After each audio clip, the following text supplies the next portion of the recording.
ദൈവനാമം വാഴ്ത്തപ്പെടുമാറാകട്ടെ. ദൈവത്തിന്റെ കൃപയാൽ AIPMC നടത്തി വരുന്ന ദൈവവചന പ്രഭാഷണ പരമ്പര സന്ധിപ്പാനായി ദൈവം ഒരുക്കിയ അവസരത്തിനായി ഞാൻ ദൈവത്തെ സ്തുതിക്കുന്നു, സ്തോത്രം ചെയ്യുന്നു. നിങ്ങൾക്ക് ഏവർക്കും കർത്താവായ യേശു നാമത്തിലുള്ള സ്നേഹവചനങ്ങളെ അറിയിക്കുകയാണ്. ദൈവം നമ്മൾ ധാരാളമായി അനുഗ്രഹിക്കുമാറാകട്ടെ. ഇന്നത്തെ ക്രൈസ്തവ ലോകത്തിന്റെ ആകെ ചിത്രമെടുത്ത് പഠിച്ചു നോക്കിയാൽ കാണാൻ കഴിയുന്നൊരു കാര്യം പരസ്പരം ഐക്യത ഇല്ലായ്മയാണ്.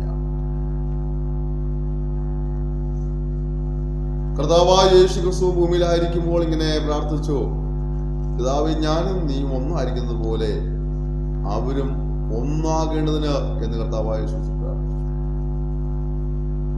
ഫിലിപ്പിലേഖനം 2-ാം അധ്യായം പഠിക്കുമ്പോൾ എല്ലാം ഐക്യമത്യമായി പ്രവർത്തിക്കണമെന്ന് പൗലോസ് ജനത്തെ പ്രബോധിപ്പിക്കുന്നു. എന്നാൽ ഇന്ന് പലപ്പോഴും ഐക്യതയ്ക്ക് തടസ്സം വരുന്ന ഒരുപാട് അനുഭവങ്ങൾ നമ്മുടെ ചുറ്റുപാട് കണ്ടുകൊണ്ടിരിക്കുകയാണ്. മത്തായിയുടെ സുവിശേഷം 18-ാം അധ്യായം 19-ാം വാക്യം വായിക്കുമ്പോൾ, യാചിക്കുന്ന ഏത് കാര്യത്തിലും ഐകമത്യപ്പെട്ടാൽ സ്വർഗസ്നായ പിതാവിന് ലഭിക്കുമെന്ന് വചനം വായിക്കാൻ കഴിയുന്നു. കുടുംബത്തിലായാലും സഭയിലായാലും പ്രസ്ഥാനത്തിലായാലും സമൂഹത്തിൽ എവിടെയും ഐക്യത എന്നുള്ളത് ഒരു വലിയ വിഷയമാണ്.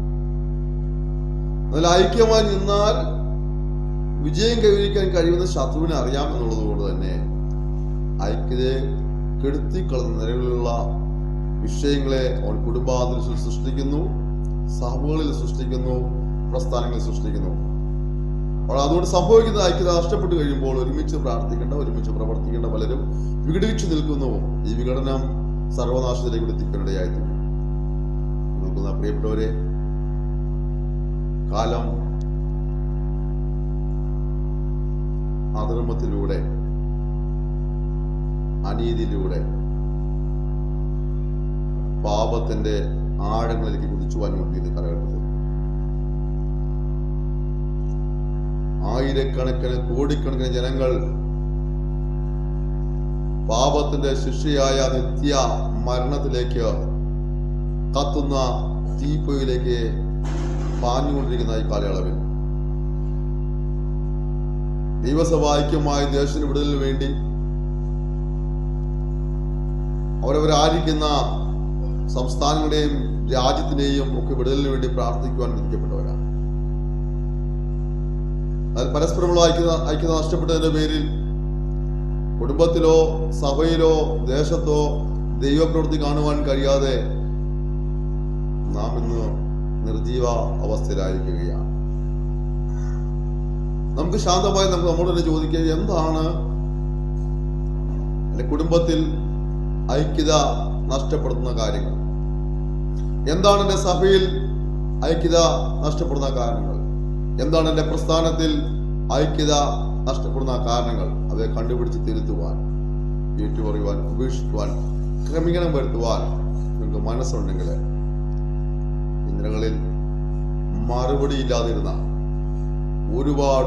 ഒരുപാട് പ്രാർത്ഥനകൾക്ക് മറുപടി പ്രാപിച്ച് ദേശത്ത് അനുഗ്രഹിക്കപ്പെട്ട ഒരു കുടുംബമായി തീരുവാൻ, അനുഗ്രഹിക്കപ്പെട്ട സഭയായി തീരുവാൻ, അനുഗ്രഹിക്കപ്പെട്ട പ്രസ്ഥാനമായി തീരുവാൻ ദൈവം നിങ്ങളെ സഹായിക്കും.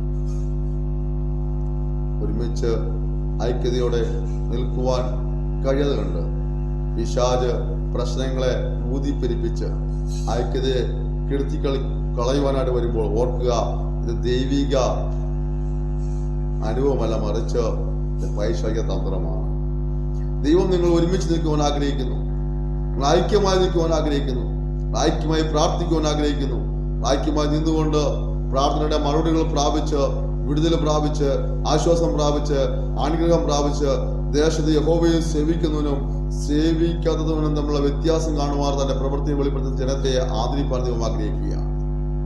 എന്നാൽ ഐക്യത ഇല്ലാതെ പോകുമ്പോൾ നമ്മൾ പ്രാപിക്കാനും കഴിയാതെ നമ്മൾ ദേശത്ത് നിന്ദാപാത്രമായി തീരുകയും തന്മുഖാന്തരമായി ദൈവനാമം ദുഷിക്കപ്പെടുവാൻ കാരണമായി തീരും. പിശാച് ഒരിക്കലും ദൈവനാമമഹത്വം ആഗ്രഹിക്കുന്നില്ല, ദൈവം ദുഷിക്കപ്പെടുവാൻ ആഗ്രഹിക്കുന്നുണ്ട്.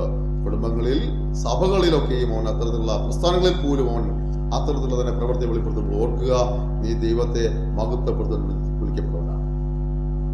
നിന്നെ വിലയ്ക്ക് വാങ്ങിയിരിക്കുന്നതുകൊണ്ട് നീ നിനക്കുള്ളവനല്ല, മറിച്ച് നീ നിന്റെ ശരീരം കൊണ്ട് ദൈവത്തെ മഹത്വപ്പെടുന്ന വ്യക്തിയായതുകൊണ്ട് യാതൊരു കാരണവശാലും ഐക്യതയെ കെടുത്തിക്കളയുന്ന യാതൊന്നിലും ഇടപെടാതെ ഐക്യതയെ ഊട്ടി ഉറപ്പിക്കുന്ന ഒരു വ്യക്തിയായി കുടുംബത്തിൽ നിലകൊള്ളുവാൻ, സഭയിൽ നിലകൊള്ളുവാൻ, പ്രസ്ഥാനത്തിൽ നിലകൊള്ളുവാനായി പിന്നെ നമുക്ക് ഈ സന്ദേശങ്ങൾ സമർപ്പിക്കുക.